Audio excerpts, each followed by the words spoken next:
Hi! ఈరోజు 'పొదరిల్లు' సీరియల్‌లో ఏం జరిగింది? మాధవ్‌ని చూడ్డానికి వచ్చారు కదా! వాళ్ళ పేరెంట్స్ అయితే వాళ్ళ ఇంటికి వస్తారు. వాళ్ళ ఇంటికి వచ్చిన తర్వాత మాధవ్‌తో అంటారు, "అదేంటది నువ్వు ఇంతమందికి వంట చేసి పెట్టాలా? నువ్వైతే ఓకే గానీ, ఇంతమందికి వంట చేసి పెట్టాలంటే కష్టం కదా!" అంటే దానికి మాధవ్ ఉండంటాడు, "మా తమ్ముళ్ళు వాళ్ళు నేను చేసి పెట్టడానికి నాకేం ప్రాబ్లమ్ లేదు. నేను చేసి పెడతాను. అయినా గూడా మా కన్నా అయితే నేను పెంచే సమయానికి అతనికొచ్చేసి కేవలము పాలు తాగే బేబీ. ఆ బేబీనైతే నేను చూసుకున్నాను. నేనైతే వచ్చి వదిలి రాలేను నేను" అని చెప్పేసి ఇదే మా స్థలము అంతా చూపిస్తారు.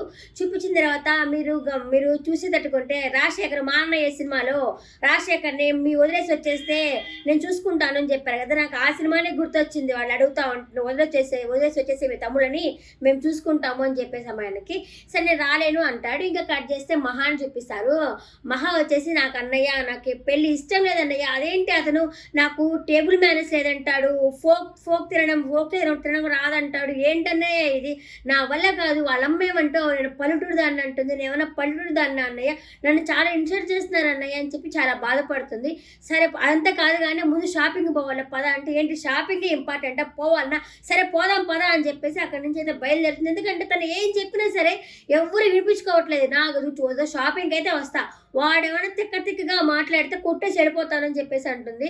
లేదు ఇప్పుడు ఏం మార్చలేము రా అని చెప్పేసి మహా వాళ్ళ వదిన, వాళ్ళ అన్నయ్య చెప్పేసి తీసుకెళ్తారు. ఇంకొచ్చేసి ఇతను మాధవ్ ఉన్నాడు గదా! ఆ మాధవ్ వాళ్ళని సంబంధం మాట్లాడారు గదా! వాళ్ళొచ్చేసి వాళ్ళ అమ్మానాన్నలు ఊర్లో వాళ్ళందరిని అడుగుతా ఉంటారనమాట. ఒక షాప్ దగ్గరకొచ్చేసి ఇప్పుడు మేము ఆ ఇంటి దగ్గర సంబంధానికొచ్చాము. వాళ్ళ ఇల్లు మంచిదేనా? వాళ్ళు మంచివాళ్ళా అని అంటే, అబ్బాయి చాలా మంచివాడు అనేసి, అదిగో ఆయన వస్తున్నాడు ఆయన పెదనాన్నే ఆయన్ని అడుగు అని చెప్పేసరికి ఆయన ఏంటది మీరు ఆ సంబంధం చేశారా? మీ అమ్మాయి ఇంక చచ్చిపోయినట్టే. మీరు ఆ ఇంట్లో వాళ్ళు ఎవరు ఉండరు. ఎందుకంటే వాళ్ళ ఇంట్లో ఆడవాళ్ళు లేరు. ఆయన కూలికోరు. వైఫ్‌ని చంపేసి జైలుకెళ్లారు అనేసి పెదనాన్నయితే మాట్లాడతారు. అప్పుడు వాళ్ళుండేసి అబ్బా! మేము అంతలోప్పుడు వాళ్ళొస్తుంటారు అక్కడికి. మాధవును మూడో అబ్బాయి ఇద్దరు వస్తుంటారు. మాధవ, కేశవ ఇద్దరు వస్తా ఉంటారు. వాళ్ళొచ్చేసి ఏంటి మీ ఇంట్లో ఇలాంటి సంబంధమా? అయితే మాకు వద్దు అనేసరికి, సరే వద్దపోతే పోండి మా అన్నయ్య చాలా మంచివాడు. మీరెళ్ళిపోండి ఇక్కడి నుంచి అని చెప్పేసి అంటాడు. ఇంకా కట్ చేసి వీళ్ళు షాపింగ్‌కయితే వస్తారు.